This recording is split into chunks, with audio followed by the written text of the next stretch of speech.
ये सवाल कभी ना कभी हर किसी के दिमाग में आता है। आईज को कैसे रीड करें? यस, आंखें बहुत सारे सिग्नल्स देती हैं, लेकिन अगर आप उन्हें कैच नहीं कर पाए तो आप पीछे रह जाओगे। इसीलिए इसे कॉम्प्लिकेटेड नहीं बनाते हैं, बस दो सिंपल साइकोलॉजिकल स्टेप्स में समझते हैं। इसके बाद किसी की भी आंखें पढ़ना आपके लिए आसान हो जाएगा। पहला स्टेप, बातचीत करते वक्त उनकी आंखों की डायरेक्शन पर ध्यान दो। इसके लिए थोड़ा सा दिमाग को समझना पड़ेगा, लेकिन बहुत सिंपल तरीके से। ब्रेन का लेफ्ट पार्ट लॉजिक, मैथ्स और लैंग्वेज हैंडल करता है, और ब्रेन का राइट साइड क्रिएटिविटी और इमेजिनेशन से जुड़ा होता है। अगर बात करते वक्त आंखें राइट ज्यादा जा रही हैं, तो वो पुरानी मेमोरीज से उन चीजों को याद करके बोलने की कोशिश कर रहा है। लेकिन अगर आंखें लेफ्ट ज्यादा जा रही हैं, तो वो बात को सेव कर रहा है। अक्सर ये तब होता है जब इंसान झूठ बोल रहा होता है या कहानी बना रहा होता है। अब सेकंड स्टेप से पहले ये समझ लो कि कुछ मसल्स हम अपनी मर्जी से चला सकते हैं, जैसे हाथ, आंखें और सिर। लेकिन कुछ बॉडी पार्ट्स ऐसे होते हैं ना,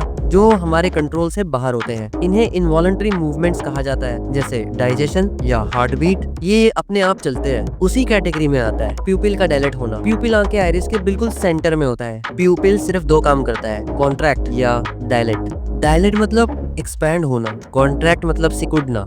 जब इंसान एक्साइटेड होता है या कन्वर्सेशन आगे बढ़ाना चाहता है, प्यूपिल नेचुरली डायलेट करता है। लेकिन अगर वो अनकंफर्टेबल है या सिचुएशन से बचना चाहता है, तब प्यूपिल कॉन्ट्रैक्ट होने लगता है। मैं ये नहीं कह रहा कि आप एक दिन में मास्टर बन जाओगे, टाइम लगेगा, लेकिन प्रैक्टिस शुरू करना जरूरी है। आप फॉलो और सब्सक्राइब करना नहीं भूलेंगे, क्योंकि इंटरनेट पे ऐसे प्रैक्टिकल कंटेंट रेयरली ही अवेलेबल है।